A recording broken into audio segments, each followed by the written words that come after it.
The president, when he addressed this House, made the claim that he had formed the leanest and most effective government in the history of our country. So I want to submit that you can have 10 ministers, another government can have 20 ministers, and the government that has 20 ministers may have a smaller government machinery, a smaller government size than you who have 10 ministers. And I want to demonstrate that, Mr. Speaker. Mr. Speaker, it's on record.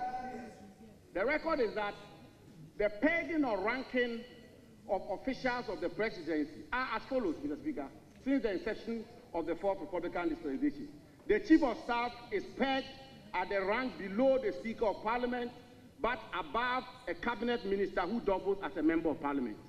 Mr. Speaker, a senior presidential advisor is pegged at the level of a cabinet minister who doubles as a member of Parliament. So a senior presidential advisor, by all intents and purposes, their salaries, emolument, conditions of service, is equivalent to a cabinet minister who doubles as a member of Parliament. Mr. Speaker, a presidential advisor is pegged at the level of a cabinet minister who is not a member of Parliament. A presidential staffer is pegged at the level of a non-cabinet minister who is not a member of Parliament. And a presidential aide is pegged at the level of a deputy minister. These are the rankings since the inception of the fourth Republican dispensation. Mr. Speaker, so if you want to see the size of government and its bearing on the national exchequer, Mr. Speaker, don't just look at ministers and deputy ministers. Look at the government holistically. And Mr. Speaker, I want to submit that if you look at this government holistically, there are ministers, deputy ministers, senior presidential advisors, presidential staffers, presidential aides. President Mahama has formed